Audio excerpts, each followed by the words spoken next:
Jorge da Silva. Boa tarde, doutor. Boa tarde, doutor Jorge. Como vai? Tudo bem, senhor? Jorge, tem a palavra. Obrigado. Obrigado. Primeiramente, gostaria... Pode começar quando estiver pronto. Tá bom, muito obrigado, excelência. Gostaria de cumprimentar a todos na pessoa do juiz federal relator, Dr. José Godinho Filho.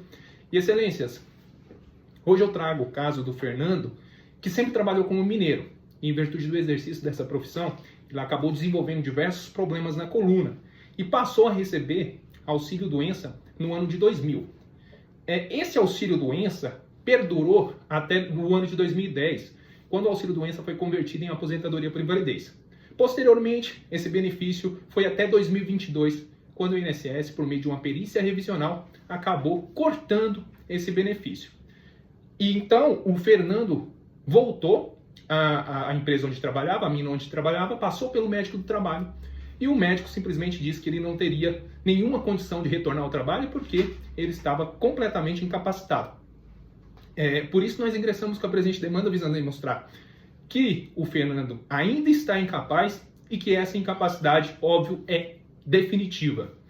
Ocorre, excelências, que foi realizada uma prova técnica que simplesmente ignorou todo o histórico dessa doença. A prova técnica, a perícia, simplesmente disse que essa incapacidade do Fernando iniciou no ano de 2022 e, por isso, estimou que essa incapacidade cessaria no prazo de 8 meses da data da realização da perícia. Ou seja, que essa incapacidade seria de junho de 2022 até junho de 2025. Ocorre, excelências, que existe aqui uma questão crucial, que é a questão do histórico dessa doença. Essa doença iniciou no ano de 2000. Existe aí um prazo de 25 anos de incapacidade. Então, o perito, como faz ali um exercício de futurologia, óbvio que ele olha para o passado para entender até quando essa incapacidade vai ocorrer. Só que ele fala ali que existe uma incapacidade de apenas 2 anos para trás. E ignora que a incapacidade, na verdade, tem 25 anos de existência.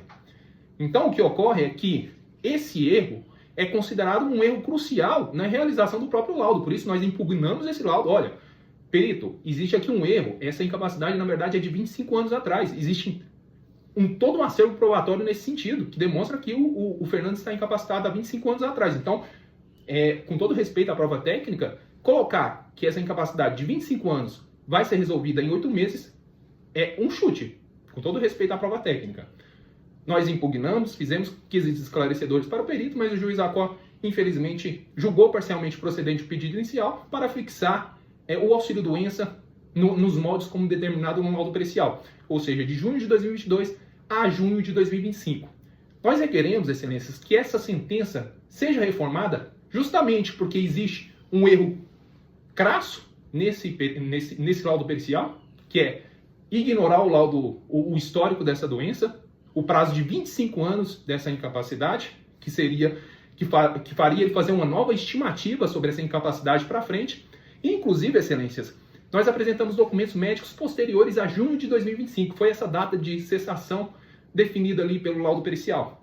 E esses documentos, eu chamo a atenção de vossas excelências, para manifestação de ID 44707-199, que é um documento médico de outubro de 2025, em que o médico fala que o Fernando está passando por um quadro álgico de dor, de lombocetalgia, que ele está sem respostas satisfatórias aos analgésicos comuns, e ele passou novos medicamentos como Musculari, Algier, Dexalgen.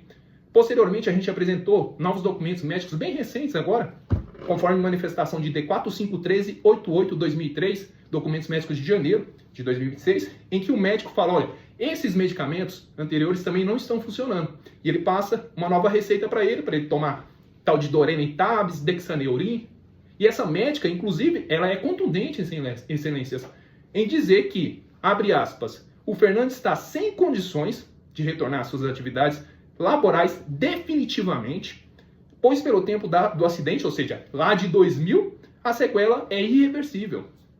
Ou seja, excelências, existem provas nos autos que demonstram que a incapacidade do Fernando é definitiva, existe prova de que o laudo pericial possui um erro crasso na análise, ele utilizaria o histórico para justamente fazer essa estimativa, e a estimativa que ele chegaria, se ele considerasse esses 25 anos, seria da incapacidade definitiva, e nós apresentamos documentos posteriores a junho de 2025 que demonstram que o Fernando ainda está incapacitado.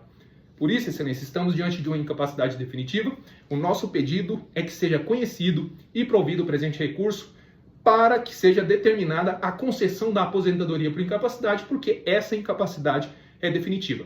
Não sendo o entendimento de Vossas Excelências, que seja declarada pelo menos nula essa sentença, retornando os autos à origem, para que seja discutida a questão do histórico da doença, que os quesitos apresentados pela parte autora sejam enfrentados pelo perito.